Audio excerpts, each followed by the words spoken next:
We have got just 2 more seasons to go of this Oldham Athletic return to the Premier League save. And do I think we're going to get promoted in Season 9? Not based off of our last few seasons in the Championship. So Season 1 was obviously quite promising when we got into the Championship, finishing in 9th place in the table, just outside of the playoffs. However, Season 2, we finished all the way down in 16th place. It means for Season 3, we need to be pushing for playoffs. I'm not expecting to get promoted this season, but we need to be pushing for playoffs. I am considering we might change formation.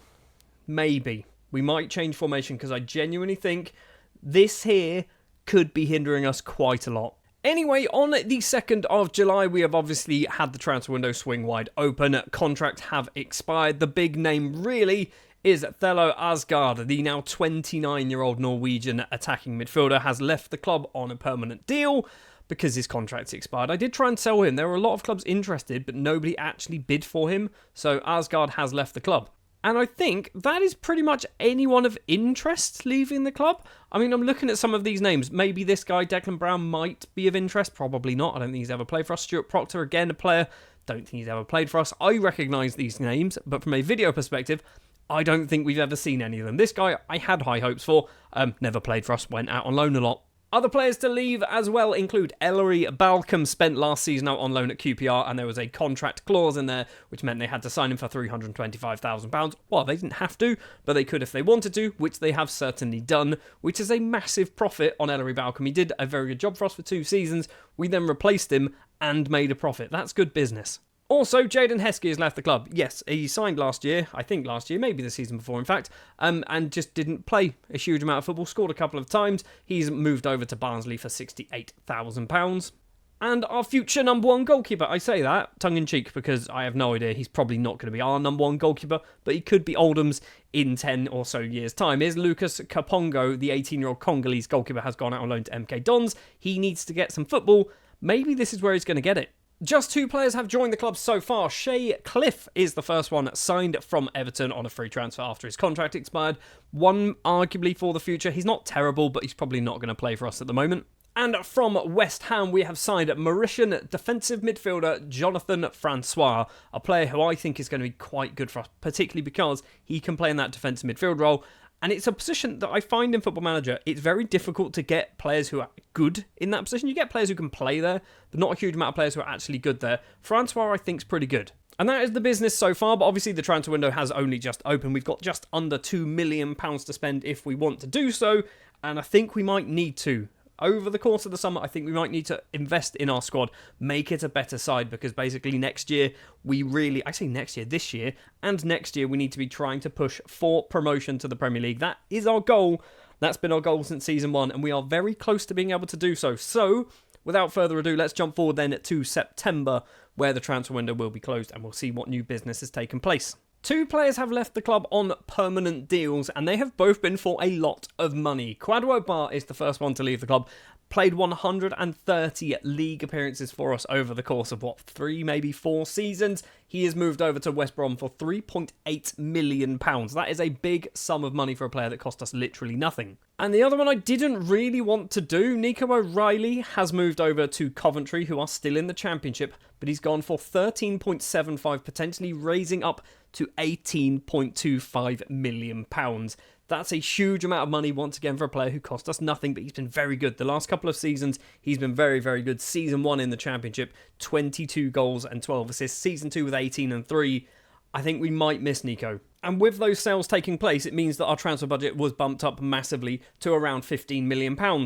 And we've spent £1 million of it and brought in a whole load of free transfers. And some of the free transfers are literally players who aren't going to play for us for a few seasons. Abdulkarim Dusenge is a 22-year-old French goalkeeper who is going to sit on the subs bench. Free transfer from Real Irun, maybe?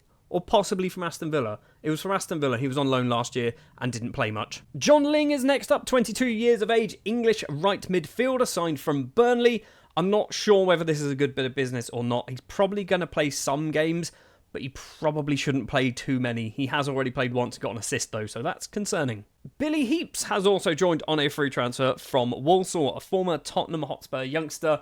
He's come in as an emergency backup. I don't think he's particularly terrible, but I brought him in because he's real. and he's English. He's gone from the Vanarama National to the Championship. So I looked at him and I thought he's actually quite good.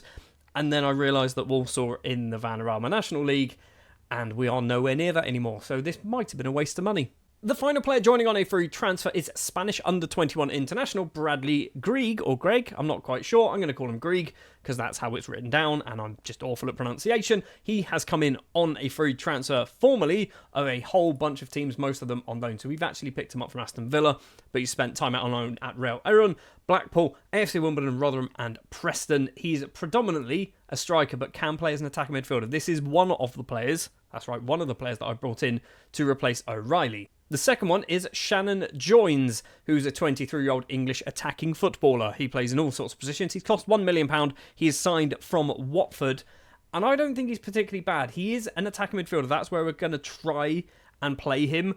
I'm not convinced he's our best option there, but that is kind of all we've done when it comes to transfer business. We have loaned out a whole load of players as well. Anyone of interest? Ashley Rogers has gone out on loan to Bristol Rovers because he still needs to get some game time to get better. Omar Almatari has gone out on loan to Boreham Wood. I don't think he's ever going to get any better than that. Anyone else of interest? Andy Salmon, I guess we brought him in a couple of years ago. He's gone out on loan to Reading as well to try and get some first-team football. So we brought in £18 million worth of transfers, and we spent £1 million, and that's it. And we are not changing formation for Season 9, but I'm still not promising we won't do it for Season 10. We'll see how Season 9 goes, sticking with the Iron Man formation, locking in 3 players. So Iker Rubio is going to be our number 1 goalkeeper. I don't think I need to lock him in anymore, but I kind of want to do it just, because he's a good goalkeeper, and I definitely want to make sure he does get some game time. Jordan Ramirez, the Peruvian international, will be locked in on that left-hand side as well. Once again, similar to Rubio, I don't think we need to lock him in, but we're going to do it just in case. And then it will be Shannon Joins being locked in as that attacking midfielder, because if we don't do that, I think they play De Cruz there, and I don't want De Cruz to play there. I want him to be an option up front. We've got De Cruz, we've got Greg, we've got Fletcher, and we've got Smith, all as very good striker options. And you can see there from the appearances and goals so far, De Cruz is playing up front, so we should probably let him play up front. And when it comes to competitions, you can see already from the scroll bar on the Championship, we are down in 17th place, which is not a very good start. In fact, it started very well with a 2-1 win against Portsmouth, which put us actually up to, I want to say 5th place in the table, but we then steadily declined down the table with 3 draws and 2 defeats as well. Obviously, FA Cup has not kicked off just yet, and we did manage to get through the second round of the Carabao Cup, and now we play Brentford. We also got through the first round as well with a 4-2 win against Aldershot and the 4-2 win against Scunthorpe. Maybe we can have a nice little cup run, because I'm fearing that the league is not going to go too well, considering our second top goal scorer, I believe, is Nico O'Reilly, and now he plays for Coventry. Right, then we're going to jump forward then to the start of January, to the transfer window. We've got just over 12 and a bit million pounds to spend if we want to do it. I'm not convinced we're going to spend too much at the moment. We might hold on to that money until next season, where we is basically going to go big or go home, because if we don't get promoted this season or next season, essentially we failed. And at the stroke of midnight on the 1st of January 2032, you can see things have improved slightly when it comes to the league. We've won 7 more matches, which puts us up into 15th place. So we are still a long way away from actually kind of getting into the playoffs. In fact, we are 10 points away from getting into the playoffs, which is 3 wins and a draw, isn't it? So, it's a big old gap. We've been knocked out of the Carabao Cup against West Ham in the quarterfinal, so we've done all right in that. And in the third round of the FA Cup, we have Boreham Wood, a match that we should definitely be able to win. One thing I have changed, by the way, is I have dropped Joins from that attacking midfield position because basically he wasn't playing very well, so we have moved him out of that role in order to basically let the assistant manager kind of do what he wants to do in that role. And just so you're aware, the reason why I've dropped him is he has scored 2 and got 4 assists in 19 games. I feel like he's part of the problem right now, not necessarily part of the solution.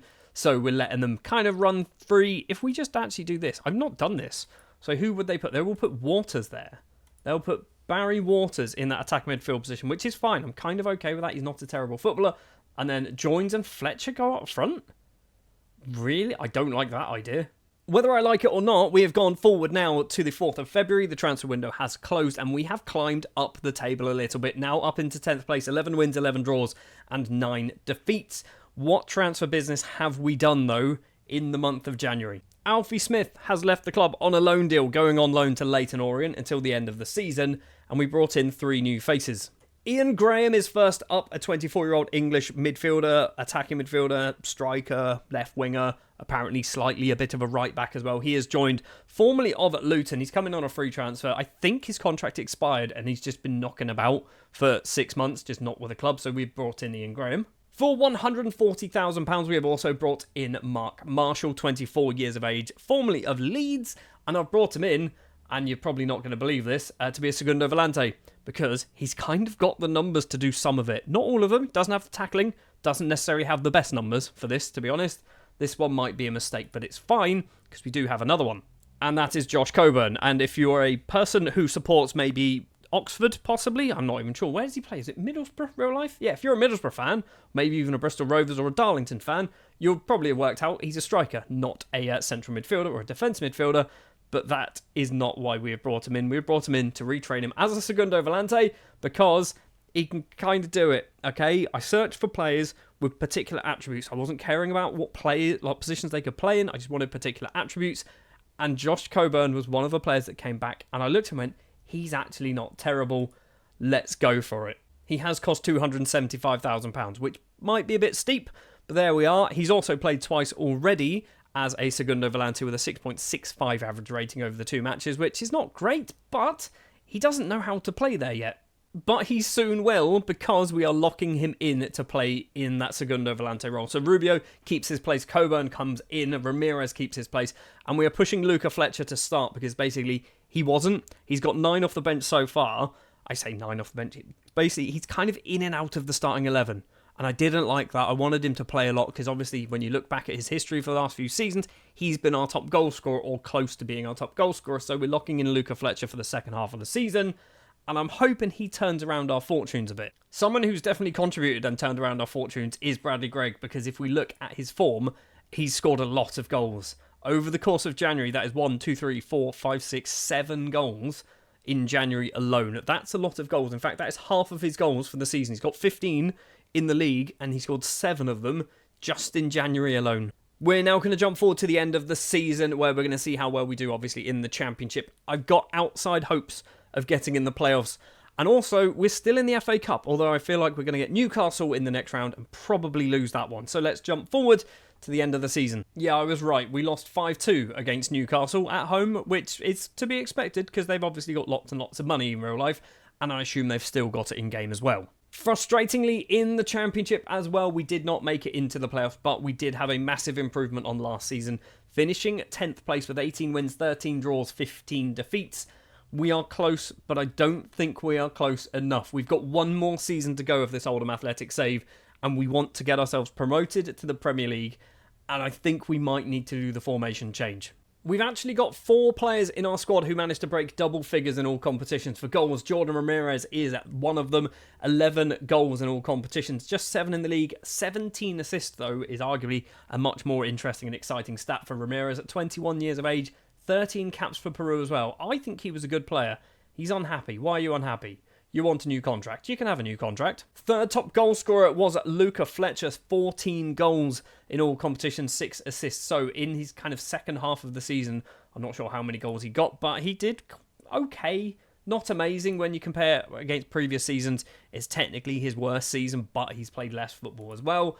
I'm kind of okay with the fact that Luca Fletcher got locked in and did a decent enough job. Second top goal scorer is Andre de Cruz, with just 11 goals in the league, 17 in all competitions, 5 of them coming in the Carabao Cup as well. It's not great, is it, for our second top goal scorer to score just 11 goals in the league? And if we look much like last year, it's a worse performance. He did 22 in his first season in the Championship, and now he's halved it over the next 2 seasons. That's not good. I don't like that. But I guess the silver lining is Bradley Gregg, the 23-year-old Spanish under-21 international striker, has scored 24 and 10 assists, or 12 assists, 22 goals in the league, 10 assists as well. Bradley's had a decent year. For a player who cost us literally nothing, formerly of Aston Villa, never played for Villa, did he? Just spent a lot of time out on loan. He's done very well. He is now wanted, however, by Bristol City, Ipswich and Middlesbrough, so we might not be able to hold on to him over the course of the final season, but we will have to see. If we have a look at the squad as well, and assists, we've got Tony Springett, Bradley Gregg and Jordan Ramirez. So Springett is the only player we've not had a look at just yet. He's not great, but he's weirdly expensive. 18 to 21 million pounds. If somebody wants to bid anywhere near that, I'd take 15. I'd probably take 10, to be honest. He's weirdly good. I don't understand why. And sorting by average rating, ignoring Descenge at the top, who only played 3 matches and a little bit off the subs bench. We've got Greg, De Cruz, Fletcher, Springett, Ollie Harrison. Okay, Ollie Harrison didn't play a huge amount. Ramirez. So the players that we kind of expected to do well have done well. It's going to be a difficult season. Definitely going to be a difficult season next time around. If we have a look at our best 11, we're not going to play this, are we? I think we're going to go back to a 4-4-2, sort of, maybe. Or we're going to go to the 4-2-3-1 Black Panther, which obviously, if we just do this very quickly, we'll do that. Sort by best 11. We've got Rubio Staples as a right back. I mean, we don't have fullbacks, so arguably that kind of makes sense. O'Leary and Derbyshire. Rogers comes in as a left back, which again kind of makes sense. Smallbone and Salmon, Springett, Waters, Joins, and Greg. We probably need to do a little bit of strengthening, in particular in defence, I think. So season 9 ends in disappointment once again. We've got one more year, but we are going to be using the Black Panther formation, which I know is a pretty good formation. I've used it in most of my other series, and I'm kind of hopeful that we've got an outside chance of getting in the playoffs. I don't think automatic promotion is going to happen. Playoffs certainly could. Financially, we've got just under £10 million to spend as well, so we could go big in the summer, and I think we might need to.